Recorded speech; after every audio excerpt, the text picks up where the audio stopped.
Joining me now, Democratic Senator Chris Coons, who serves on the Foreign Relations, Appropriations and Judiciary Committees. Senator, first of all, this has been such a breaking point in Russia, perhaps not reaching critical mass, but the first time under Putin that we've seen thousands and thousands of demonstrators from all stripes, not only just pro-Navalny. This has been a spark that has lit a fire.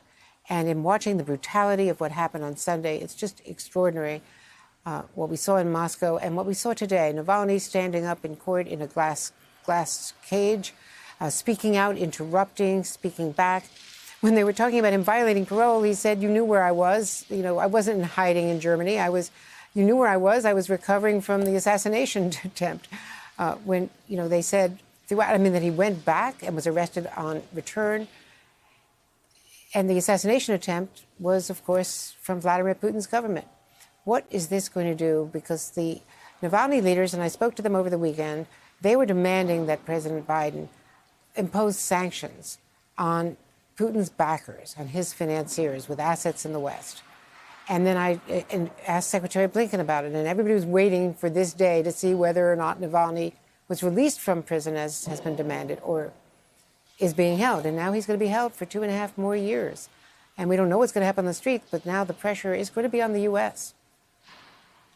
Well, Andrea, in your interview with Secretary of State Blinken yesterday and in public statements by President Biden, it's clear that they will stand up and fight for democracy and for human rights around the world, whether in Burma or in Russia. And in his first call with Vladimir Putin, President Biden raised and addressed issues that President Trump never did, from the bounties that were allegedly or reportedly offered for the killing of American troops in Afghanistan to the repression of human rights within Russia, and in particular, the aggressive actions taken against Navalny, the attempted assassination, the brutalizing of his supporters, and now the unwarranted extended jailing of this human rights advocate and activist from Russia. I think you will see human rights back center stage in the Biden administration. And as the co-chair of the Human Rights Caucus here in the Senate, I look forward to working arm in arm with the Biden administration to stand up and challenge countries around the world that repress the human rights of their own people and that push back against democracy, as has happened today in Russia. And you mentioned Myanmar, previously known as Burma. Do we know where Aung San Suu Kyi is? At this point, as far as I understand it, we do not know. There's been no communication with her. That's right, Andrea. I don't have a sense of her location or her safety, and the coup in Myanmar is going to have consequences. I expect that both the Senate and the administration will act to make it clear that we don't support governments that are overthrown. We don't support the military when it overthrows governments around the world, and this will be a first test of that long-held principle under the Biden administration. Well, we don't have any military, weapon supply agreements with them. We offer them anything. So sanctioning them is not going to do very much. But sanctioning Russia could do a lot, or the Russian, the acolytes. So it certainly had an impact with Ukraine and got things moving there. So is this time to start considering sanctions against people who support Vladimir Putin? His bankers. Yes, I think it's important for us to ratchet up the pressure against Russia. As you well know, just a few weeks ago, it was publicly announced that Russia was behind one of the broadest and most effective intrusions into our national security infrastructure and many top American companies.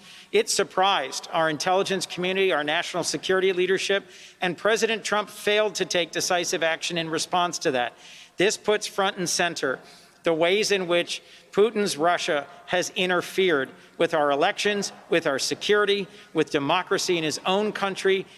This is a significant adversary, and I think we should be using every tool in our toolkit to put increased pressure on Vladimir Putin for the actions that he and his government have taken against Navalny. And finally, Merrick Garland being held hostage by Mitch McConnell once again, not getting his hearing yet, which could have been held long before now. And now the impeachment trial will, of course, preempt that.